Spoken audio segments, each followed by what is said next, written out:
It started with a simple knock on my door just before sunset. My neighbor stood there with an embarrassed smile and quietly asked, "Could you help me fix my bed frame? It keeps falling apart." I thought it would take 10 minutes at most. I had no idea that one ordinary favor would uncover a story of loneliness, healing, and unexpected friendship that would change both of our lives forever. Sometimes, the biggest moments in life don't arrive with loud announcements. They begin with a small act of kindness, a simple yes, or a helping hand. What happened that evening reminded me that people often hide their deepest pain behind their brightest smiles. Before we begin, welcome to Spread Kindness. If stories that warm your heart and remind you of the good in people inspire you, please like this video, subscribe to the channel, and leave a comment sharing a time when one small act of kindness changed your life. Your stories inspire others, and together we can spread kindness one heart at a time.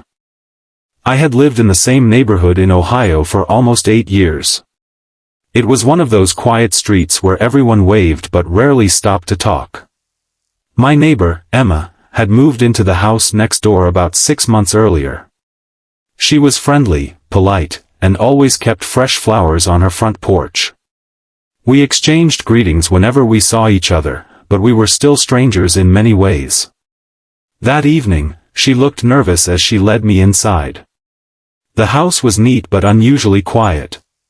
Family pictures decorated the walls, but many of them had empty spaces where photos had clearly been removed. "The bed keeps wobbling," she said with a shy laugh. "I'm afraid it'll collapse one night." I carried my toolbox upstairs and found the problem almost immediately. Several bolts had worked loose, and one wooden support had cracked. It wasn't a difficult repair, but it needed patience. As I tightened the frame and replaced the damaged support, we started talking. At first, it was the usual conversation about the weather, work, and the neighborhood.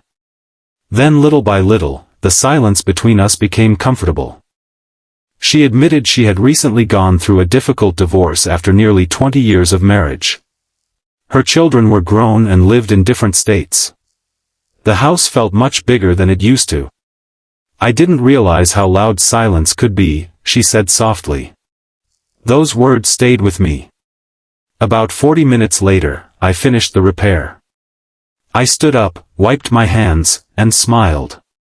"There," I said. "It should be solid now."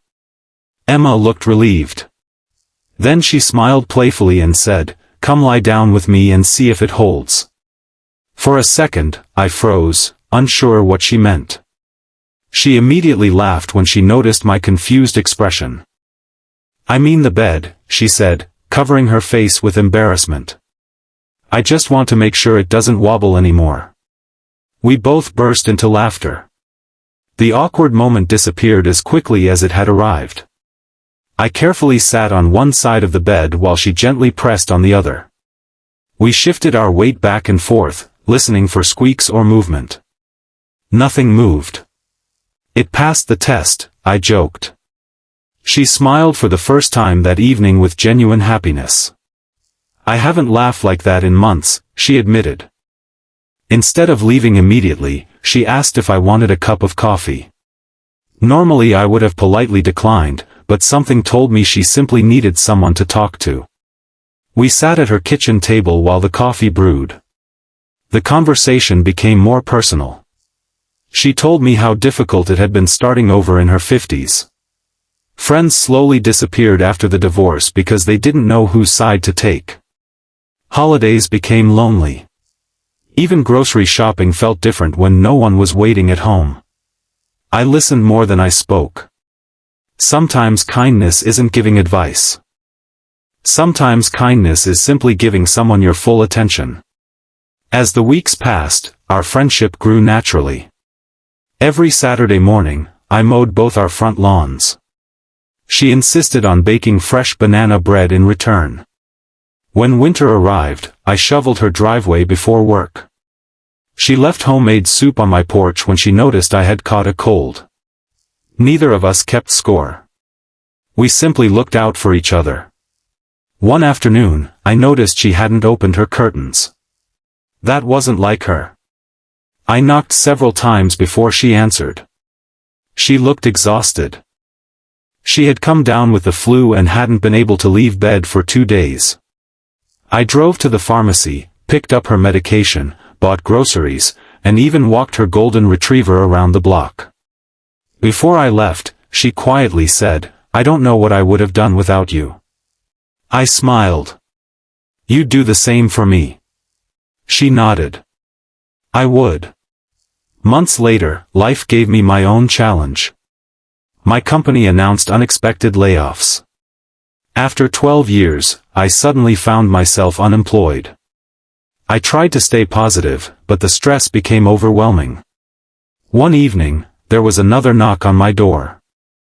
This time it was Emma holding 2 grocery bags. "I figured your refrigerator might be looking a little empty," she said. Inside the bags were groceries, homemade lasagna, fresh fruit, and my favorite coffee. I protested. "You didn't have to do this." She smiled warmly. "You fixed more than my bed frame that day." Those words caught me completely off guard. She continued, "You reminded me that I wasn't alone anymore."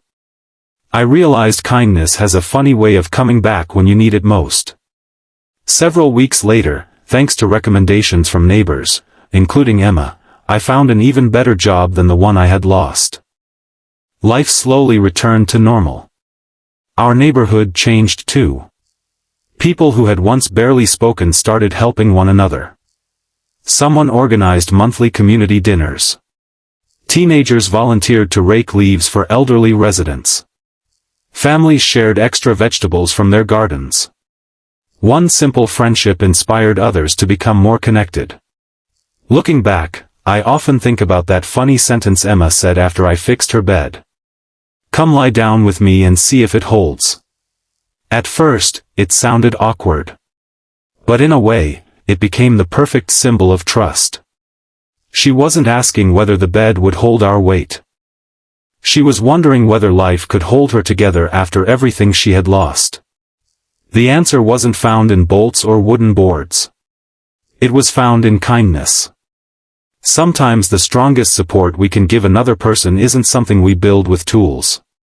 It's something we build with compassion, patience, and time.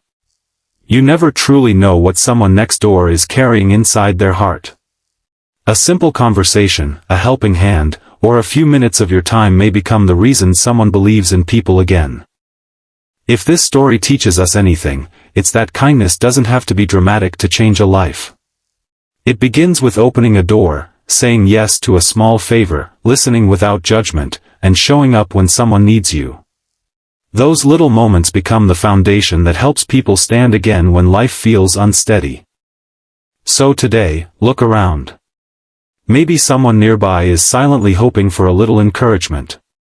Be the neighbor who notices, the friend who listens, and the person who chooses compassion without expecting anything in return. Because when we lift each other up, we all become stronger. And together, one small act at a time, we can truly spread kindness.